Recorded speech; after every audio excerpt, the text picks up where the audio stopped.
अहिंसा के अवतार शासक नायक प्रभु महावीर स्वामी के पावन पवित्र चरण कमलों में कोटि कोटि वंदन नमन। आत्मज्ञानी सदगुरुदेव युग प्रधान आचार्य सम्राट डॉक्टर श्री शिव मुनि जी महाराज साहब की पावन पवित्र चरण कमलों में कोटि कोटि वंदन नमन। श्रवण संघी उपाध्याय प्रबल संघ सेतु जूम ऑनलाइन कक्षा के पंडिता पूज्य गुरुदेव श्री रविंद्र मुनि जी महाराज साहब की पावन पवित्र चरण कमलों में कोटि कोटि वंदन नमन। आगम कक्षा में विराजमान सभी गुरु भगवंतों को मेरी मथीन वंदामी मथीन वंदामी मथीन वंदामी। हमारे अनंत पुण्यों से हमें आगम ज्ञाता आगम पुरुष उपाध्याय प्रवर पूज्य गुरुदेव श्री जितेंद्र मुनि जी महाराज साहब के पावन मुखारबिंद से आगम वाणी श्रवण करने का लाभ प्राप्त हो रहा है। उपाध्याय भगवान के मुखारबिंद से हम जिन वाणी के एक एक शब्द को भावार्थ को गहन रूप से श्रवण कर रहे हैं, मुझे गुरुदेव को वंदन नमन व सुख साता दीक्षा। आज की गुरु वंदना का लाभ ले रहे हैं संयम पथ की अमर साधिका महासाध्वी श्री मगन श्री जी महाराज साहब की सुशिष्या बांगर सिंह प्रवचन प्रभाविका श्री यशा ज्योति जी महाराज साहब आदि ठाणे 5। करेमि वंदामि नमस्सामि सत्कारेमि सम्मानेमि कल्याणं मंगलं देव्यं जयं प्रजासामि वंदामि दिक्खुतो आहिनं पाहिनं करेमि वंदामि नमस्सामि सत्कारेमि सम्मानेमि कल्याणं मंगलं देव्यं जयं प्रजासामि वंदामि दिक्खुतो आहिनं पाहिनं करेमि वंदामि नमस्सामि सत्कारेमि सम्मानेमि कल्याणं मंगलं देव्यं जयं प्रजासामि वंदामि। सुख साता है सबको।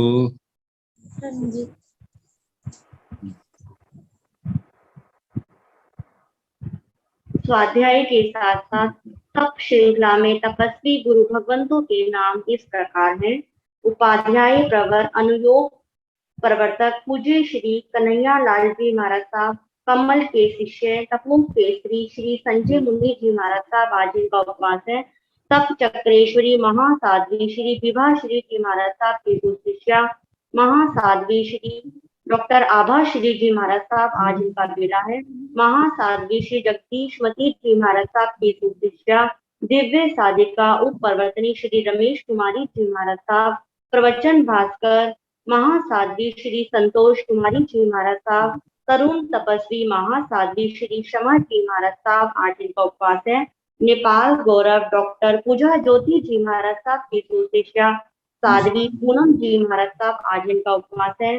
महासाध्वी श्री करुणा जी महाराज साहब, महासाध्वी श्री दया ज्योति जी महाराज साहब आज इन सब तपस्वियों के उपवास है। हम सब तपस्वियों की तप की अनुमोदना करते हैं व सुख साता पूछते हैं।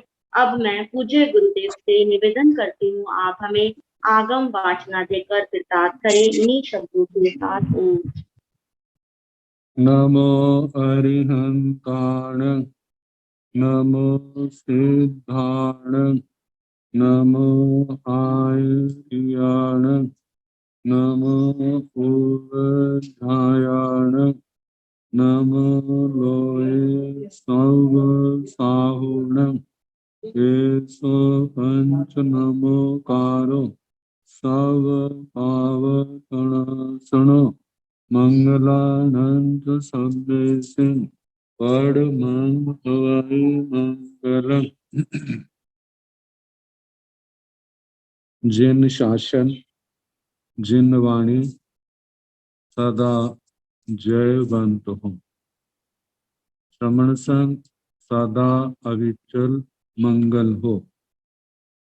मुक्ति को प्राप्त श्रमण भगवान महावीर स्वामी, उनकी परम पावन कल्याणी भागवती वाणी वाचक प्रमुख श्री इंद्र भूति गौतम आदि गणधर भगवान युग प्रधानाचार्य परम पूज्य श्री सुधर्मा स्वामी जी महाराज, उनकी परम पावन पाठ परंपरा, वर्तमान आचार्य ध्यान योगी परम पूज्य श्री शिव मुनि जी महाराज एवं गुरुजन सबके पावन चरण सरोजों में मेरा अनंत अनंत बार वंदना नमस्कार।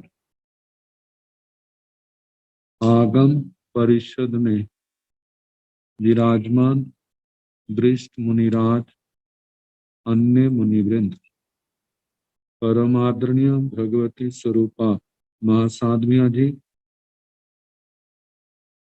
श्री आचारण सूत्र की वाचना प्रारंभ हो गई है। प्रथम स्कंद श्री आचारण सूत्र का और प्रथम अध्ययन शस्त्र प्रज्ञा, उसका प्रथम सूत्र सूयं में आउसं तेन भगवया एव मखायं, इसके संबंध में बताया था। आउसं ये आयुष्मन, ये प्रपंचम गणधर युग प्रधानाचार्य श्रोत केवली द्वादशांगी वाणी के केवल ज्ञाता ही नहीं, रचयिता है, चार ज्ञान के धारक हैं। अपनी शिष्य संपदा में प्रमुख शिष्य आर्य श्री जम्बू स्वामी जी,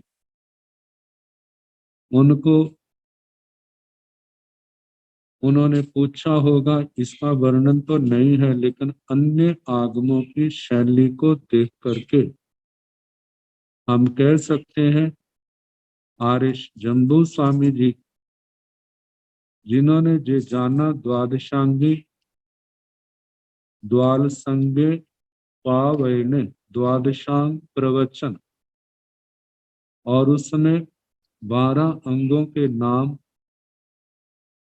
और उसमें प्रथम अंग श्री आचारण सूत्र आयारो, तो आयारो आचार के संबंध में जिज्ञासा, आचारण सूत्र के कितने स्कंद हैं, कितने अध्ययन हैं, प्रथम स्कंद का प्रथम अध्ययन क्या है, इन सब प्रश्नों के उत्तर में आचार्य श्री सुधर्मा स्वामी जी ने प्रथम अध्ययन का नाम दिया शस्त्र प्रज्ञा, और उसका प्रथम अध्ययन, प्रथम उद्देशक, और उसमें सूयं में आउसंग हे आयुष्मन, सूयं में मेरे द्वारा सुना गया है, तेणं भगवया एवं अखायं, तेणं उस जगत प्रसिद्ध सर्वज्ञ सर्वदर्शी अरिहंत परमात्मा जो वर्तमान में सिद्ध गति को प्राप्त है, श्रमण भगवान महावीर स्वामी के द्वारा एवं अखायम इस प्रकार कहा गया है। तो औसं तेणं, इसके 3 रूप जो थे कल बताए थे, आजुष्मता, आवसता, आमृष्यता। भगवान ने जिस समय कहा उस समय अरिहंत दशा में थे, आयुष्य कर्म से युक्त थे। आवसता, भगवान के चरण कमलों में रह करके मैंने सुना है। आमृषता, उनके चरणों का चरण जुगल का हाथों से मस्तक से स्पर्श करते हुए सुना है। मेरे द्वारा जो सुना गया है ऐसा सुना नहीं है, मैंने किसी और से सुना है। साक्षात अरिहंत परमात्मा के चरणों में रह करके बिना भक्ति पूर्वक मैंने जे निर्ग्रंथ प्रवचन सुना है, श्री आचारण सूत्र के संबंध में जो भी है उनके चरणों में सुना है। कहा जाता है जो गुरु भक्ति पूर्वक गुरु चरणों में रह करके उनकी सेवा करके सीखा हुआ ज्ञान जो है वो अनंत फलदायी होता है। तो इस प्रकार कह रहे हैं कि हे आयुष्मान, मेरे द्वारा ऐसे सुना गया है स्वयं में तेणं भगवया एवं अखायम, उस भगवान के द्वारा इस प्रकार कहा गया है। अब प्रश्न है क्या कहा गया, तो इसका दूसरे सूत्र में उत्तर है इह मेघे से नो सन्ना भवई, इह मेघे से नो सन्ना भवे। इह जहां पर इहम है, आगे एगे से नो सन्ना भवे, माँ को हम कह सकते हैं जे इह तो अव्यय है, माँ जो है अलाक्षणिक है, मतलब अलाक्षणिक आगम तो हुआ है, लेकिन इसके होने से या नहीं होने से अर्थ में कोई परिवर्तन नहीं होता। तो इह का मतलब है, इह अव्यय आता है, इह का मतलब जहां पर, जहां जो है इसके कई अर्थ हो जाते हैं। इह का मतलब इस संसार में, इह का मतलब इस निर्ग्रंथ प्रवचन में, इह का मतलब इस आचारण सूत्र में, इह का मतलब इस शस्त्र प्रज्ञा अध्ययन में, इह का मतलब इस उद्देश्यक में। तो जहां पर इस अध्ययन में आचारण सूत्र के प्रथम स्कंद, प्रथम अध्ययन, प्रथम उद्देश्य के अंदर ऐसा बताया है, और दूसरी बात इस संसार में एगे सिंह का मतलब कई जीवों को, समस्त जीवों का नहीं, तो एगे सिंह कई जीवों को, जिसको हम ऐसा कह सकते हैं संसार में बहुत से जीवों को नो सन्ना भवई, संज्ञा नहीं होती। संज्ञा का मतलब बोध नहीं होता, जे जानकारी नहीं होती। क्या जानकारी नहीं होती, इसका उत्तर तो अग्रिम सूत्र में दिया जाएगा। तो संज्ञा शब्द का जो है प्राय करके नाम को संज्ञा कह देते हैं।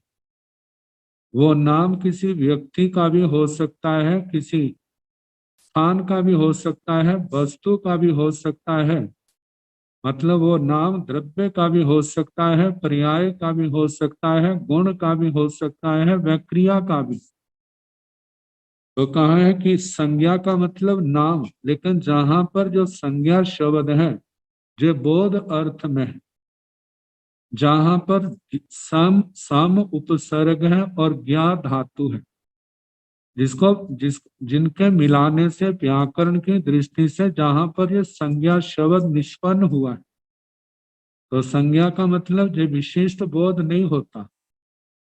तो जहां पर अपूज्य आचार्य भगवान पूज्य श्री आत्माराम जी महाराज ने इसका विशेष विवेचन करते हुए फरमाया है। संज्ञा का मतलब इसके दो भेद किए हैं। इसमें उन्होंने आचार्य श्री, जो संस्कृत टीका के महान आचार्य थे, आचार्य श्री शीलांक जी, उन्हीं का ही आधार लेकर के इस टीका की उन्होंने रचना की है। तो कहा है कि एक अनुभव संज्ञा है और एक ज्ञान संज्ञा है। अनुभव संज्ञा में जिसका मतलब अनुभूति होना, तो अनुभूति में उन्होंने 16 भेद, अनुभव संज्ञा के 16 भेद बताए, जिसमें पहले 4 भेद तो वही है जो हमारे आवश्यक सूत्र में, श्रवण सूत्र में आते हैं। 4 प्रकार की संज्ञाएं, आहार संज्ञा, भय संज्ञा, मैथुन संज्ञा, परिग्रह संज्ञा। आहार संज्ञा जो है आहार करने की इच्छा पैदा होना, एक तो भूख पैदा होती है, एक आवश्यकता महसूस होती है। तो जहां भूख पैदा होती है और उसके साथ हम उस भोजन का आनंद रस भी लेने की भावना है, तो वहां पर संज्ञा है। जहां केवल शरीर की आवश्यकता है लेकिन उसके भोजन में रहने वाले रस आदि के प्रति कोई उत्सुकता नहीं है, तो वहां पर आहार तो किया जाता है लेकिन आहार संज्ञा नहीं होती। आहार संज्ञा प्राय करके शदमस्तों में, और शदमस्तों में भी उस समय जब भूख भी हो और साथ में मोनि कर्म का भी इच्छा रूप इच्छा उदय में हो, मैंने इस भोजन का रस मिलेगा, कितना आनंद आएगा, ऐसी भावना रहती है। तो कहा है कि क्षुधा वेदनी कर्म के उदय से आहार भोजन करने की इच्छा पैदा होना, जे आहार संज्ञा है। आगे भय संज्ञा, जे मोनि कर्म में जो चारित्र मोनि के नौ कषाय मोनि भेद, नौ कषायों में एक भय भेद भी है। तो कहा कि भय मोहिनी कर्म के उदय से जब कभी खतरे का वातावरण दिखाई देता है, कोई खतरा जानकारी में आता है, कोई आशंका होती है, तो उस समय शरीर के रोम खड़े हो जाते हैं, शरीर रोमांचित हो जाता है। अब क्या होगा, ऐसी अनुभूति होती है। तो कहा त्रास एवं दुख का संवेदन करना, भयभीत होना, जो भय संज्ञा है। तीसरा मैथुन संज्ञा है, जे भी नौ कषाय मोहनी, जो मोहनी कर्म का चारित्र मोहनी, और चारित्र मोहनी में भी नौ कषाय मोहनी। नौ कषाय मोहनी में वेद मोहनी की 3 भेद, पुरुष वेद, स्त्री वेद, नपुंसक वेद।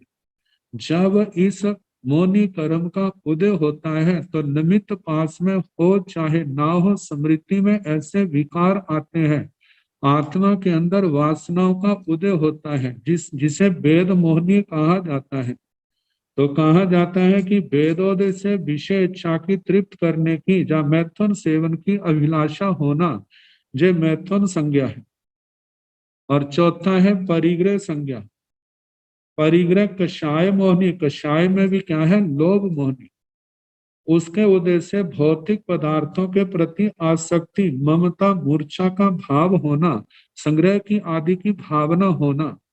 तो ये परिग्रह संज्ञा, जिसमें ये होता है कि जो पदार्थ नहीं है उनको पाने की भी चाहना होती है, और जो पास है उनके प्रति आसक्ति, कोई मेरे से छीन ना ले, कोई छल बल के साथ किसी भी प्रकार से लेना, यदि लिया तो उस समय कैसे उसको दुख की अनुभूति होगी। तो ये सारा जो होता है परिग्रह संज्ञा के कारण। आगे क्रोध संज्ञा, कषाय मोहनी कर्म के उदय से विचारों में एवं वाणी में उत्तेजना होना, आवेश का आना, जो है जिस ज्वलनात्मक आत्मा का भाव है कषाय, क्रोध संज्ञा। आगे मान संज्ञा है, जहां मान मोहनी कर्म के उदय से अहम भाव, गर्व, घमंड आदि का अनुभव करना, जो मान संज्ञा है। माया संज्ञा है, जो माया मोहनी कर्म के कारण से उदय से अपनी रक्षा के लिए, अपने पास रहने वाले पदार्थों की रक्षा के लिए छल कपट आदि का सहारा लेना। आगे लोभ संज्ञा है, जो लोभ मोहनी कर्म के कारण से उदय से भौतिक पदार्थ, विषय वासना एवं भोगोपभोग के साधनों को प्राप्त करने की लालसा बनाए रखना, मतलब चाहना होना जो मेरे को और मिले और मिले, और पाने की भावना। तो ये जो कार्य होता है इस लोभ संज्ञा के कारण से होता है। तो इस प्रकार ये 8 संज्ञा ही। आगे ओग संज्ञा, जो जीव की अव्यक्त चेतना है, जो ज्ञानावली कर्म के अल्प क्षोभम के कारण आत्मा के अंदर पैदा होती है, मान्यता नहीं है उसके पास। जैसे विकलेंद्रियों में ऐसा देखा जाता है कि कैसे चारों ओर घूम आते हैं, लेकिन फिर भी अपने स्थान पर घूम घाम करके आ जाते हैं। अपनी इसी ओग संज्ञा के कारण से कैसे वो अपने स्थान पर पहुंचने के लिए छोटे छोटे छिद्रों से भी वो निकल जाते हैं। तो ऐसे कई बार ऐसा होता है, इसी ओग संज्ञा के कारण से कई बार उनको आने वाले समय का भी एहसास हो जाता है। जैसे कहा जाता है कीड़ियां आदि है, जब बरसात आदि होने की संभावना होती है तो निम्न स्थान से अपने अंडों को उठा करके ऊंचे स्थान पर ले जाती है। तो कहा जाता है कहीं पर मिट्टी आदि का खुदाई ना हो, लेकिन बिना कारण से जब ऐसा देखने में आता है तो वर्षा की संभावना होती है। जब ऊपर के स्थान से अंडों को उठा करके निम्न स्थानों की ओर ले जाती है बिना किसी कारण से, तो इन लक्षणों से जाना जाता है कि आने वाले समय में जल्दी वर्षा होने वाली नहीं है। तो ये सारी प्रक्रियाएं जो है ओग संज्ञा के कारण से जानी जाती हैं। और पंचेंद्रिय त्रिंचों में भी, दूसरे जीवों में भी औकिक जो कुदरती ऐसा बोध होता है जिससे उसको अनुमान एहसास हो जाता है कि ऐसा होने वाला है, तो कहा जाता है जो ओग संज्ञा है। और 10वीं है लोक संज्ञा। लोक संज्ञा के संबंध में बताया कि लौकिक मान्यताओं से प्रभावित होना, वैसे संस्कार होना। जैसे लोक की मान्यता को सुन करके अपुत्र से गतिर्नास्ति स्वर्गो नैव च नैव च, जिसके संतान, जिसके बेटा नहीं है उसकी गति नहीं होती, उस आत्मा को संसार में भटकना पड़ता है और उसको स्वर्ग की तो कभी प्राप्ति हो ही नहीं सकती। मानो किसी के संतान नहीं है, बेटा नहीं है, तो इसी बातों को सुन करके हर समय बेचैन रहना, अरे हमारा क्या होगा, और उसके लिए छटपटाते रहना, जो सारी क्या है, लोक संज्ञा से, लोक प्रथाओं से वो प्रभावित है, तो इसको लोक संज्ञा कहा है। आगे सुख संज्ञा है, इंद्रियों और मनोनुकूल विषयों का उपभोग करना, उसमें आनंद की अनुभूति करना, जो सुख संज्ञा है। दुख संज्ञा, इंद्रिय एवं मन के प्रतिकूल विषयों की प्राप्ति होने पर दुखानुभूति, दुख की अनुभूति करना।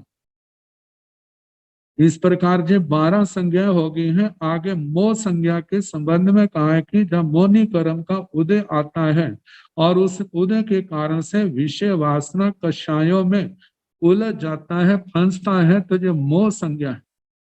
और विचिकित्सा संज्ञा, मोनी कर्म और ज्ञानावरणी कर्म के उदय से सर्वज्ञ पर द्वारा प्रारूपित धर्म एवं तत्वों में शंका पैदा कर, शंका संदेह पैदा होना, ये विचिकित्सा है कि जे है या नहीं है, फल के प्रति संदेह कहा जाता है। जो तप आदि का तप, नियम, व्रत आदि है, अहिंसा आदि व्रत है, रात्रि भोजन का त्याग है, नाना प्रकार की तपस्याएं है, जो की कर तो रहे हैं, क्या इनका फल होगा भी या नहीं, आज तक इतना किया है, दिखाई तो दिया नहीं, पता नहीं है या नहीं, ऐसे शंका के झूले में झूलना, तो ये विचिकित्सा संज्ञा के कारण से हो रहा है।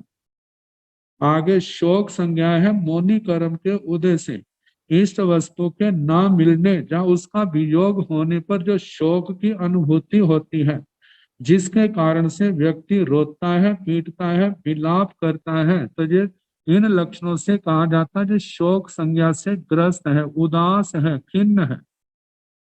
आगे 16वीं है धर्म संज्ञा। इसमें कहा जाता है धर्म करने की इच्छा पैदा होना, जब मोनी कर्म का विशेष क्षोभम होता है, तो उस समय अगार गृहस्थ धर्म या अनगार साधु धर्म को स्वीकार करना, संयम मार्ग में या त्याग पथ पर गतिशील होना। तो इस प्रकार ये 16 प्रकार के अनुभव संज्ञा का वर्णन हुआ। आगे ज्ञान संज्ञा में 5 ज्ञान के भेद कहे। 5 ज्ञान के भेदों में जैसे आभिनिवोधि ज्ञान, श्रुत ज्ञान, अवधि ज्ञान, मनप्रव ज्ञान, केवल ज्ञान, जिनका वर्णन नंदी सूत्र में बहुत विस्तार के साथ आ चुका है। मन और इंद्रियों से उत्पन्न होने वाली जानकारी जो है वह आभिनिवोधि ज्ञान है। शास्त्रों को पढ़ करके, सुन करके या किसी की बातों को सुन करके जो हमें बोध पैदा होता है, वह श्रुत ज्ञान का रूप है। कहा जाता है जो सम्यक दृष्टि है उसका श्रुत ज्ञान है, जो मिथ्या दृष्टि है उसका वह ज्ञान श्रुत अज्ञान कहलाएगा। ऐसे ही सम्यक दृष्टि है तो उसका आभिनिवोधि ज्ञान जो है वह आभिनिवोधि ज्ञान कहलाएगा। यदि वो आत्मा मिथ्या दृष्टि है तो उसकी वह जानकारी मन और इंद्रियों से होने वाली जो है वह मति अज्ञान कहलाएगी। और साधना के बल से जो जीवों को दूर, मन और इंद्रियों की सहायता के बिना दूर दूर के पदार्थों को जान लेने की जो क्षमता है वह अवधि ज्ञान है, जिसमें रूपी पदार्थ ही विषय बनते हैं। और छोटे से छोटा, बड़े से बड़ा, जितना उनका अवधि ज्ञान निर्मल होगा, विशाल होगा, उतना सूक्ष्म और बड़ी वस्तुओं को, दूर की वस्तुओं को देखने में सफल होंगे।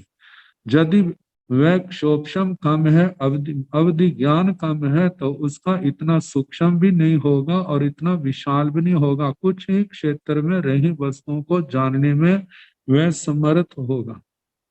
मन पर ज्ञान जो है, मन पर ज्ञान वर्णीय के कर्म के क्षोभशम से आत्मा में पैदा होने वाली वह क्षमता जिसके कारण से इस ताई द्वीप के अंदर संगी तो चाहे मनुष्य है चाहे त्रियांश है जो संगी है, चाहे उसके अंदर देवी देवता है, उनके मनोगत भावों को जानना, उनके मनोगत भाव जिस शक्ति से हमारी हमारी जानकारी में आते हैं वह मन पर ज्ञान है, और केवल ज्ञान जो अपने आप में पूर्ण है, जिसके आने पर कुछ भी अधूरापन ऊनापन नहीं रहता।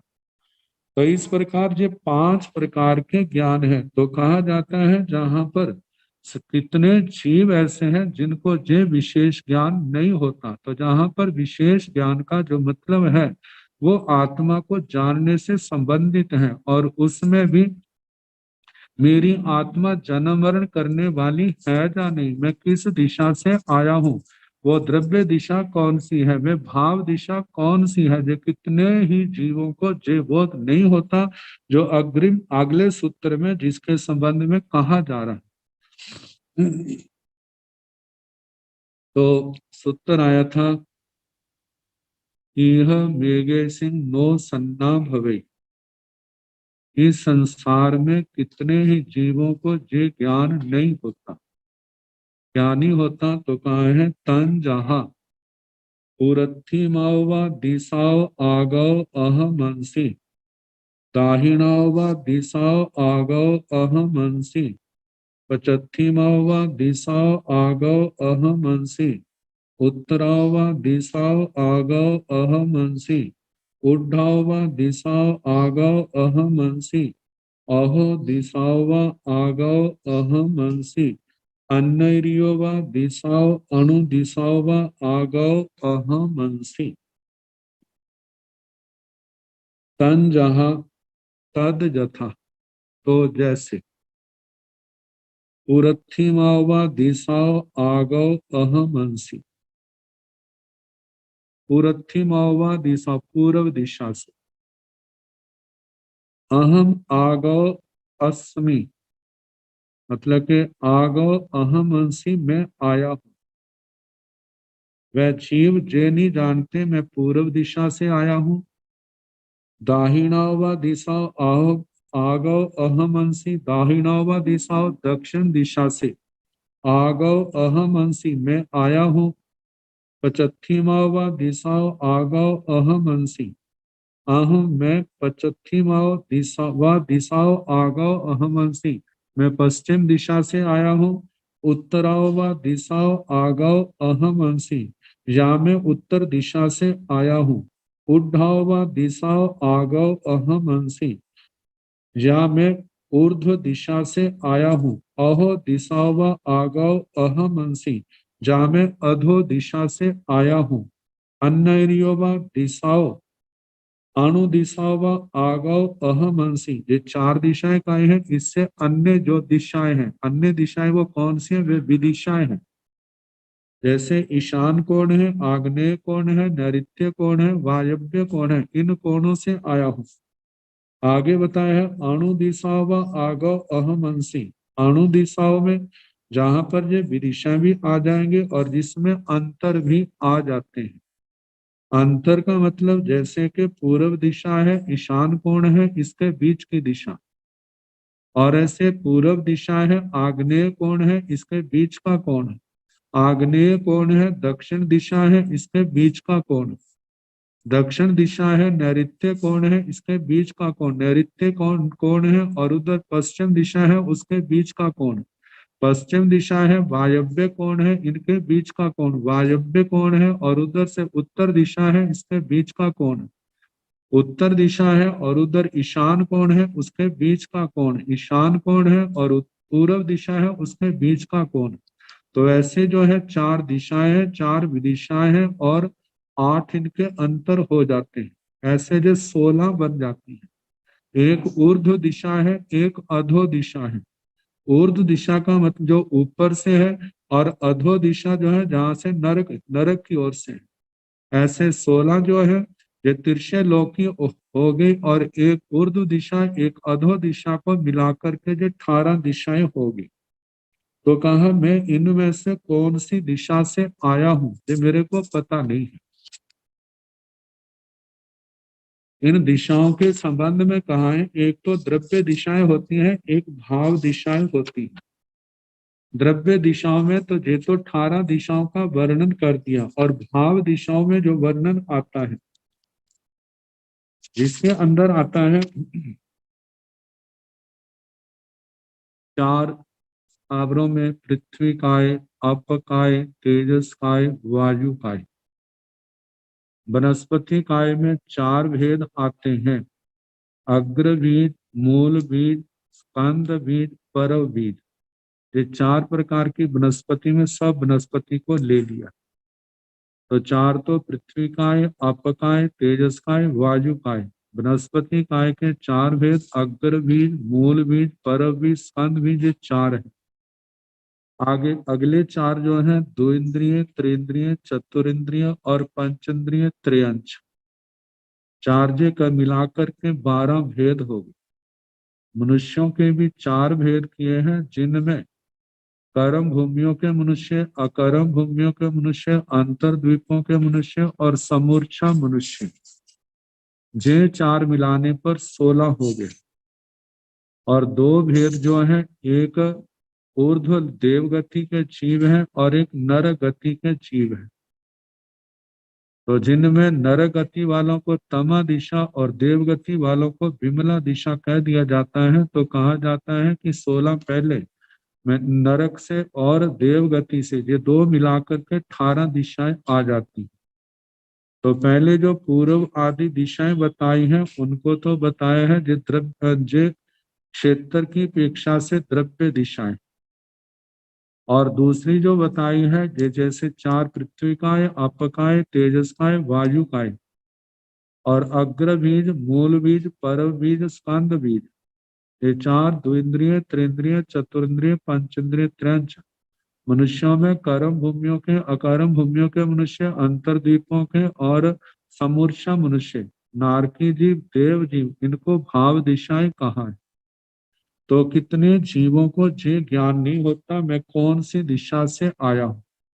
यदि हम क्षेत्र की अपेक्षा से देखें तो मैं कहाँ पूर्व से आया हूँ, दक्षिण से आया हूँ, पश्चिम से आया हूँ, उत्तर से आया हूँ, या विदिशा से आया हूँ, या अंतरों से आया हूँ, अधो दिशा से आया हूँ, या ऊर्ध्व दिशा से आया हूँ। कितने जीवों को ये ज्ञान नहीं होता। भाव दिशाओं की अपेक्षा से देखा जाए तो मैं कहाँ से आया हूँ। क्या मैं पृथ्वी काय से आया हूँ, अप काय से, तेजस काय से, वायु काय से। जहाँ वनस्पति के जो 4 भेद गिनाए हैं उनसे आया हूँ। जहाँ मैं द्विंद्रिय, त्रिंद्रिय, चतुरिंद्रिय, पंचेंद्रिय त्रयंचों से आया हूँ। और मनुष्यों में से जो 4 प्रकार के मनुष्य, उनमें से कहाँ से आया हूँ। मैं नरक से आया हूँ, देवगति से आया हूँ। कितने जीवों को ये ज्ञान नहीं होता। तो कहा जाता है ये ज्ञान कैसे हो सकता है। और इसके साथ और भी बातें कही हैं।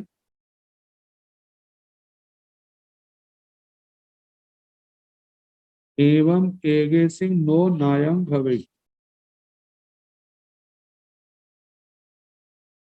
अत्थी में आया उबवाइये, नत्थी में आया उबवाइये। के अहम आसी एवं इयो चुए इह पेचा भविष्यामि। एवं एगे सिंह नो नायं भवई। एवं इस प्रकार एगे सिंह संसार के कितने कई एक जीवों को नो नायं भवई, नो नहीं नायं ज्ञात भवई होता है। मतलब कितने जीवों को इस प्रकार ये ज्ञात नहीं होता, ये जानकारी का विषय नहीं होता। क्या अत्थि में आया उबाइये। अत्थि है वे मेरी आया आत्मा, उबाइये औपपातिकी। क्या मेरी जे आत्मा इस जन्म के बाद, इस भव के बाद, क्या इस जन्म लेने वाली है, जो उनको ज्ञात नहीं होता। नत्थी में आया उबाइये, मेरी आत्मा औपपातिक नहीं है, ये भी उनको ज्ञात नहीं होता, इसके संबंध में अनजान है।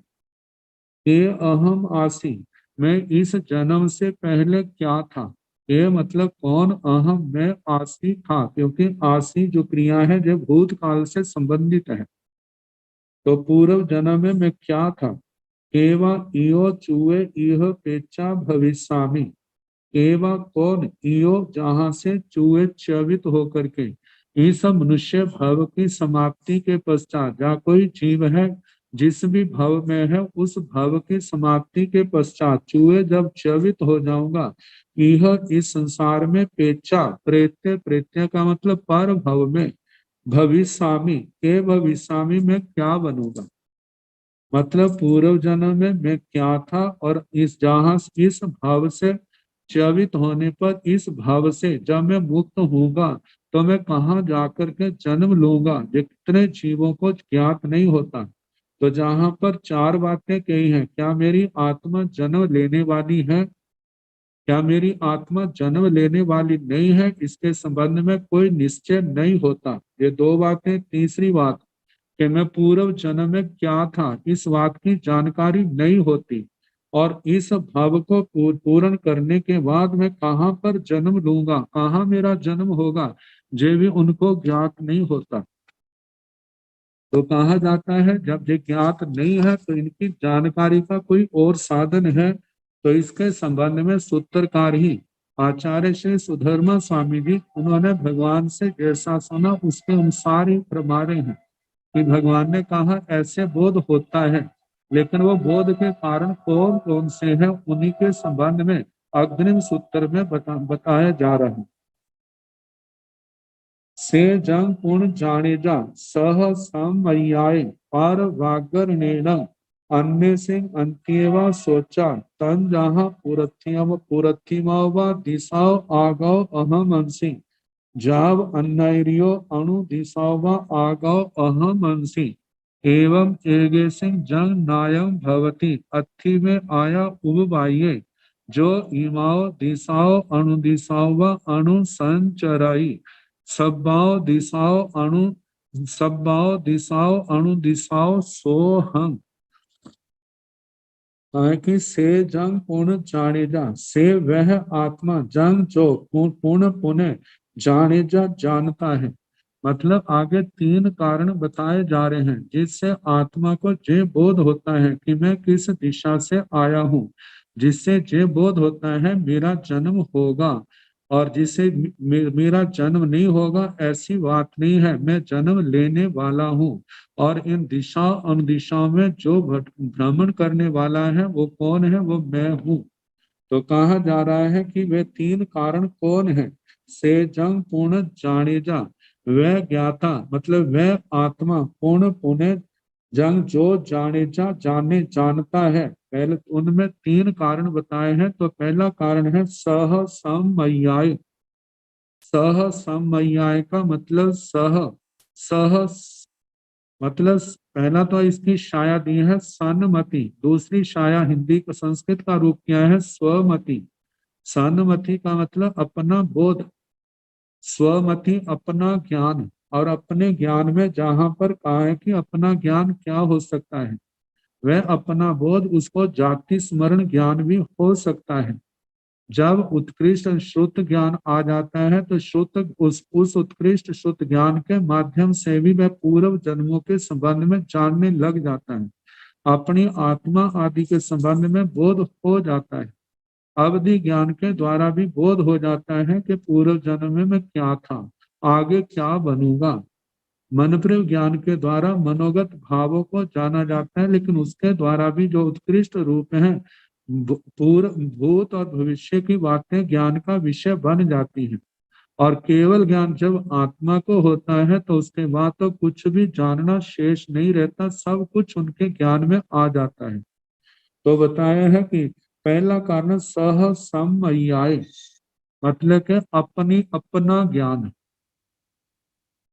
अपनी मति अपना ज्ञान, जिसको सन्मति भी कह देते हैं। स्वमति जो अपनी साधना के द्वारा या पूर्व जन्म के क्षोक्षम के द्वारा जो ज्ञान पैदा हुआ है वह स्वमति।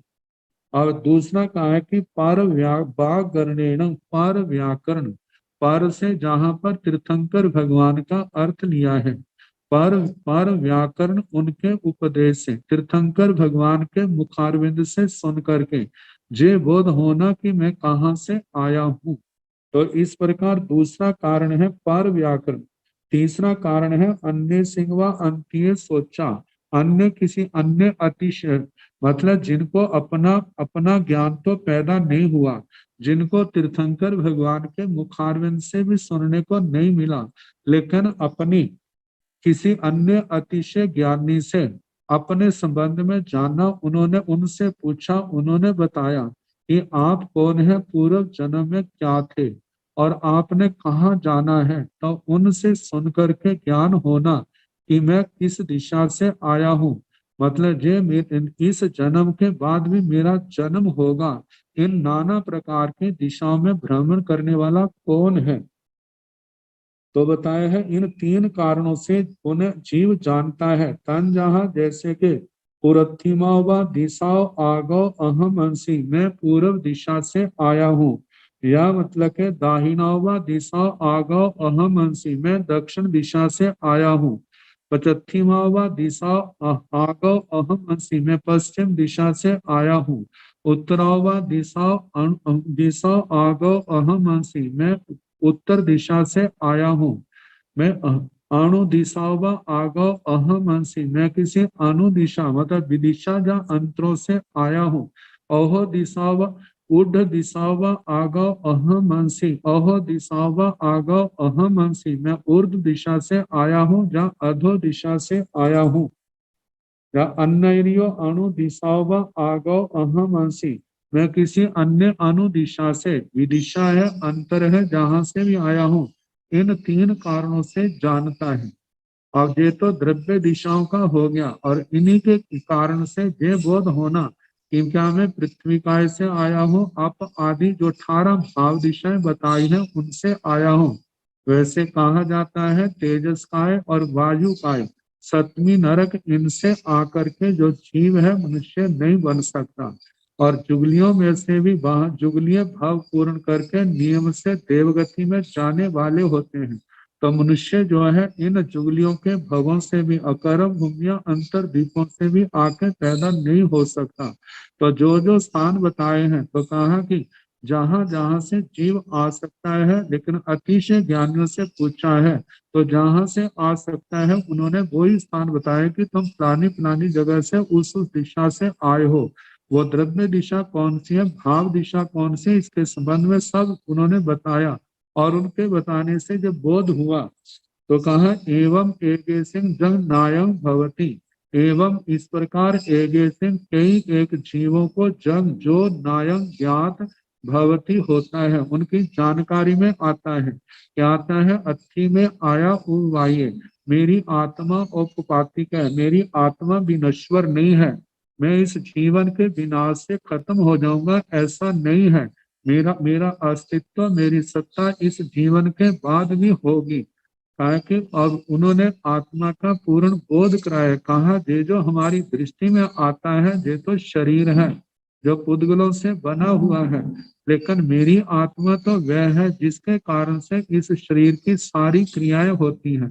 जब तक मेरी आत्मा इसके अंदर है तो इस शरीर का चलना, उठना, फिरना, बोलना आदि जो क्रियाएं पाई जाती हैं। लेकिन जब आत्मा जो अरूपी सत्ता है इस शरीर से निकल जाएगी तो इस शरीर के द्वारा कोई भी कोई अपने आप नहीं कर सकेगा।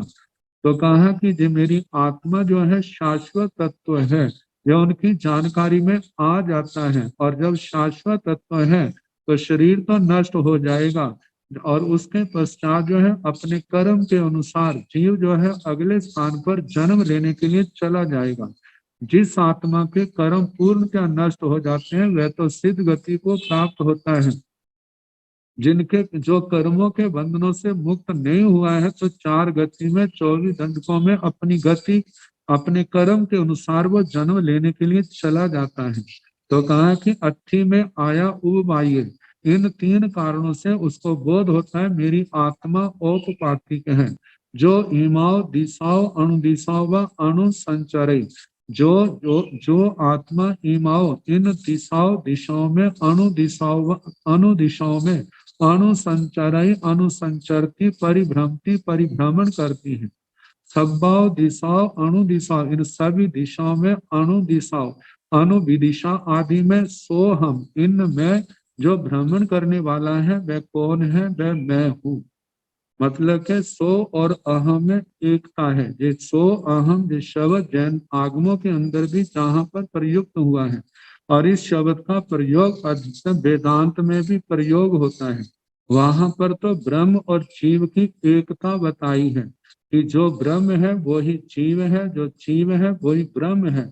कहा है कि जो सारी भिन्नता दिखाई दे रही है जो माया के कारण से है, जो अविद्या के कारण से है, लेकिन मेरी आत्मा ब्रह्म से अलग नहीं है। जो ब्रह्म है वही मैं हूँ, जो मैं हूँ वो ब्रह्म है।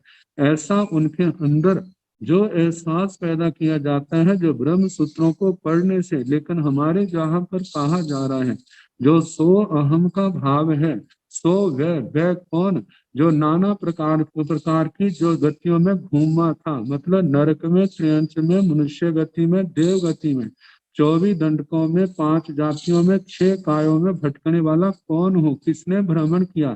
वह मैं हूँ। मेरी आत्मा ने नाना प्रकार के कर्म करके वहां पर मैंने भ्रमण किया है, नाना प्रकार के दुखों का और सुखों का भोग किया है। तो इस प्रकार नाना गतियों में वो भ्रमण करने वाला कौन है? वह मेरी आत्मा है।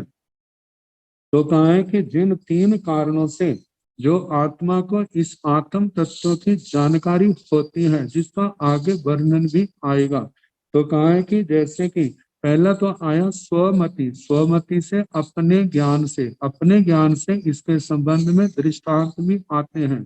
जैसे श्री ज्ञाता धर्म, जैसे श्री उत्तराधयन सूत्र में मृगा पुत्र जी का वर्णन आता है। उन्होंने संतों को देखा, संतों को देखने के पश्चात जब उन्होंने संतों को देखने के पश्चात जब उनको जाति स्मरण ज्ञान हुआ, तो उस जाति स्मरण ज्ञान से जाना कि मैं देवलोक से आया हूँ, और पूर्व जन्मों की स्मृतियां भी, पूर्व जन्मों की स्मृतियां भी आ गई।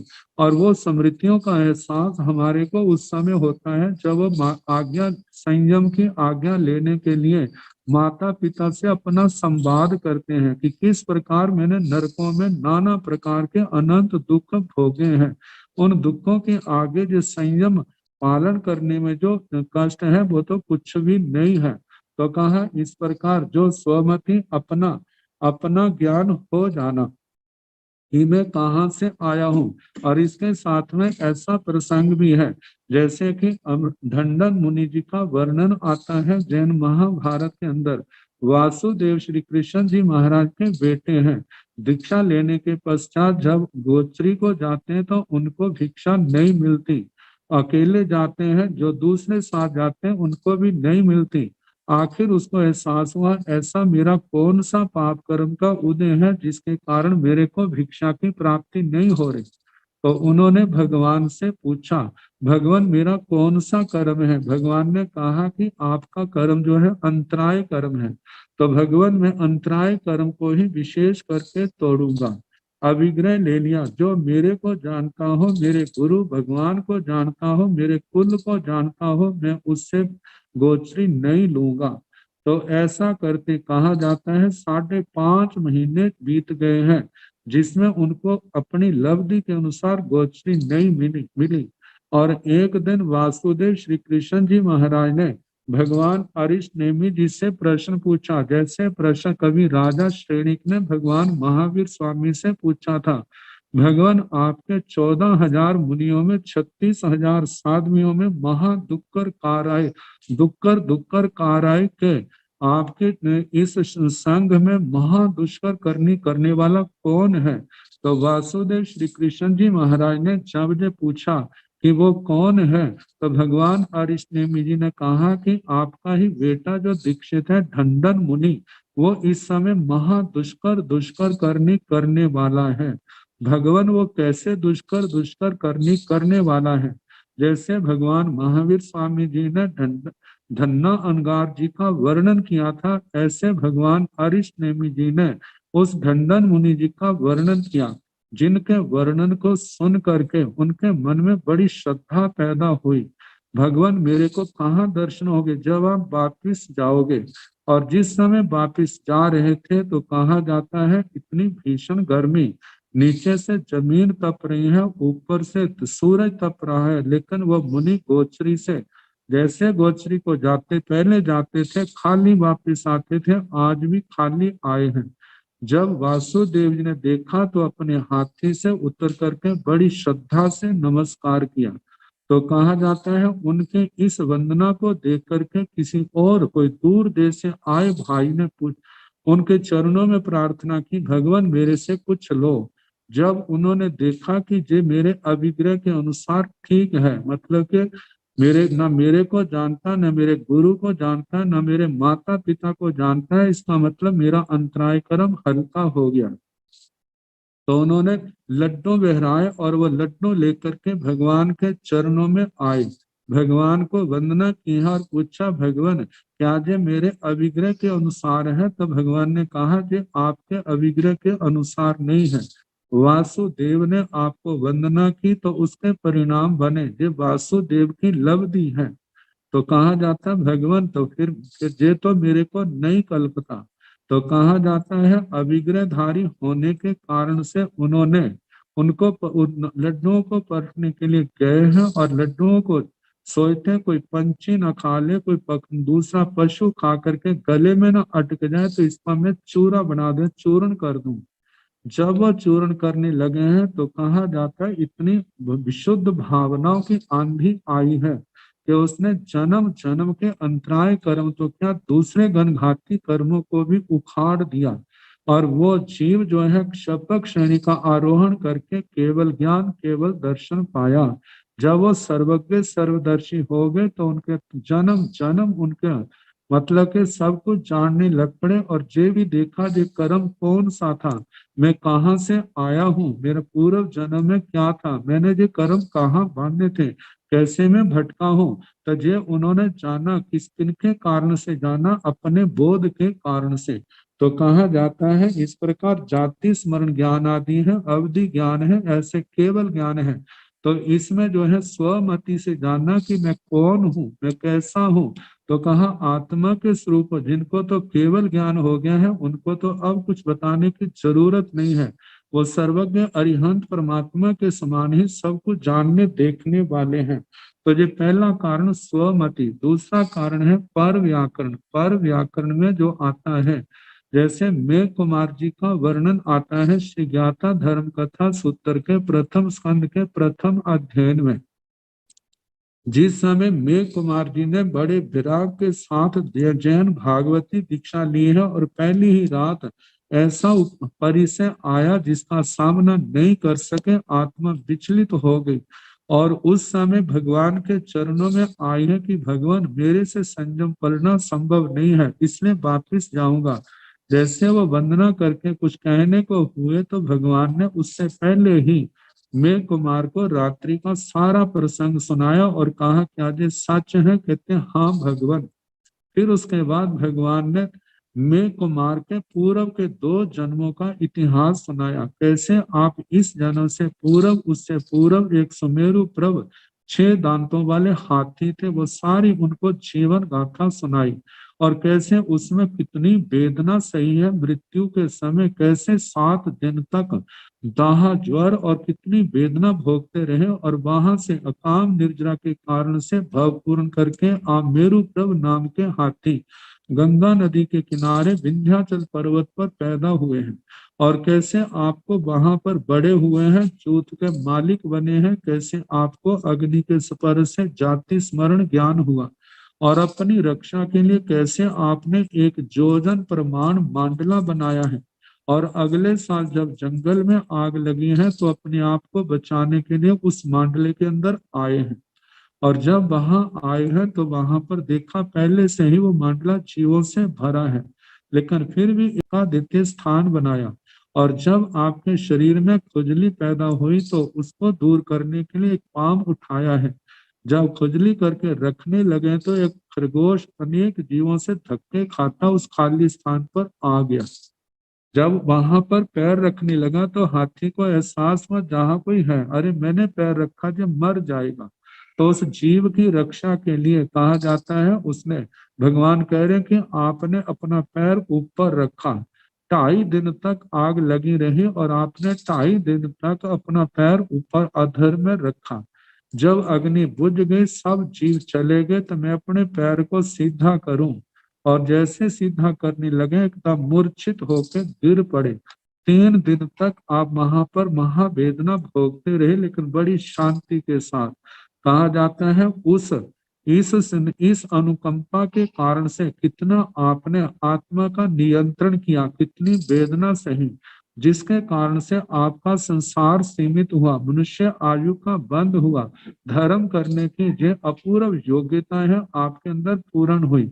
वहां से भाव पूर्ण करके राजा श्रेणी के इस राजगिरी नगरी में राजा श्रेणी के धारणी रानी के गर्भ में आए हैं, और उसने हाथी का रूप देखा था, अकाल मेघों का दौला आया था, जिसके कारण जन्म के बाद आपका नाम मेघ कुमार रखा। पालना पोषणा हुई, शिक्षा दीक्षा हुई, युवावस्था में 8 राजकन्याओं से विवाह हुआ, और आप मेरी वाणी सुन करके प्रतिबोध पा करके दीक्षित हुए हैं। और कहा कि देखो, जिस समय धर्म करना बड़ा मुश्किल था, उस समय आपने कितनी दृढ़ता दिखाई, और अब धर्म करना आसान है, लेकिन आप कैसे घबरा गए। इस प्रसंग को सुन करके मैं कुमार जी को जाति, जब उन्होंने ऊहापोह करना शुरू किया, दिमाग पर जोर डाला, तो पूर्व की स्मृतियां जाग गई। जब पूर्व की स्मृतियां जाग गई हैं, तो अपनी गलती का एहसास होने लगा, मैं कितनी बड़ी गलती करने लगा था। आंखों में आंसू आ गए, भगवान के वंदना की है और प्रार्थना की, भगवान मेरे को पुनः संयम दो। अब मैं अपनी 2 आंखों को छोड़ करके बाकी सारा शरीर संघ की सेवा के लिए समर्पित है। और कहा जाता है वो मेघ अणगार, जिन्होंने बाद में 11 अंगों का अध्ययन किया, 12 भिक्षु प्रतिमाओं की आराधना की, गुण रत्न संवत्सर तप की आराधना की, 12 वर्ष का संयम आया, भगवान की आज्ञा लेके संथारा लिया, 1 महीने का संथारा आया, और 1 जन्म लेकर के जहां से भव पूर्ण करके 22 में देवलोक में गए, 33 सागरोपम की आयु है, और वहां से 1 जन्म लेके पुनः प्रतिबोध पा करके वो सिद्ध गति को जाएंगे कर्म क्षय करके।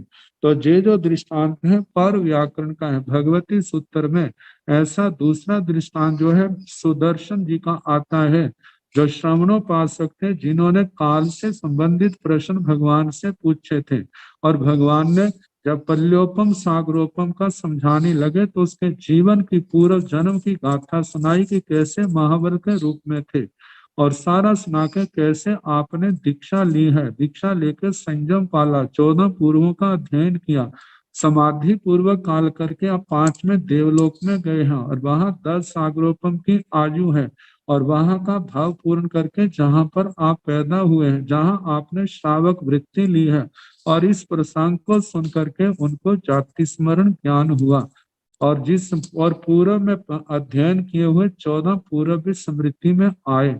तो कहा जाता है जाति स्मरण ज्ञान होने पर सब उन्होंने जाना, दीक्षा ली, दीक्षा के बाद सारे पूर्व स्मृति में आ गए, और केवल ज्ञान केवल दर्शन पाके वे भी सिद्ध गति को प्राप्त हुए। ये जो 2 दृष्टांत सुनाए हैं मेघ कुमार जी का और सुदर्शन जी का, ये क्या है पर व्याकरण में, जिन्होंने तीर्थंकर भगवान से सुना, और सुन करके ये जाना मैं कहाँ से आया हूँ, द्रव्य से कौन सी दिशा से आया हूँ, भाव से कौन सी दिशा से आया हूँ, मेरी आत्मा का क्या स्वरूप है, ये सारा जाना, और कैसे इस आत्म स्वरूप में स्थित हुए हैं, संयम मार्ग में बड़े हैं, कर्म क्षय किए हैं, कितने जीव संसार को पार कर गए, और कितने देवलोकों में है, आने वाले समय में वे संसार को पार करेंगे। अब तीसरा कारण है अन्य सिंगवा अंत्य सोचा, किसी अन्य के पास सुन करके। अब इसके संबंध में भगवान मल्ली जी का वर्णन आता है, वो जिस समय तीर्थंकर नहीं बने थे, 3 ज्ञान के धारक थे, और 6 राजाओं को उन्होंने प्रतिबोध दिया है। उन राजाओं ने भगवती मल्ली जी से सुन करके ये जाना कि हम पूर्व जन्म में क्या थे, उनको भी जाति स्मरण ज्ञान हुआ था, और जान करके उन्होंने भगवान मल्ली जी के चरणों में जैन भागवती दीक्षा ली, 14 पूर्वों का अध्ययन किया, और वो कर्म क्षय करके सिद्ध गति को प्राप्त हुए। तो इस प्रकार ये 3 कारण आए। अब इसके आगे जो और वर्णन आएगा, कल जैसे अवसर होगा सुनाने का प्रयास किया जाएगा। नमो अरिहंताण, नमो सिद्धाण, नमो आयर्याण नमो उवधायाण नमो लोये सव साहुण एसो पंच नमोकारो सव पावकनाशनो मंगलानंत संवेसिं परम अवै मंगलम् श्री चतारि मंगलम हरिहंता मंगलम सिद्धा मंगलम साहु केवली मनतो धम्मो मंगलम चतारि लोकतुमारि हंता लोकतुम सिद्धा लोकतुम साहु लोकतुम केवली मनतो धम्मो लोकतुम चतारि शरणं प्रवज्जामि अरिहन्ते शरणं प्रवज्जामि सिद्धे शरणं प्रवज्जामि साहु शरणं प्रवज्जामि केवली मनतं धम्मं शरणं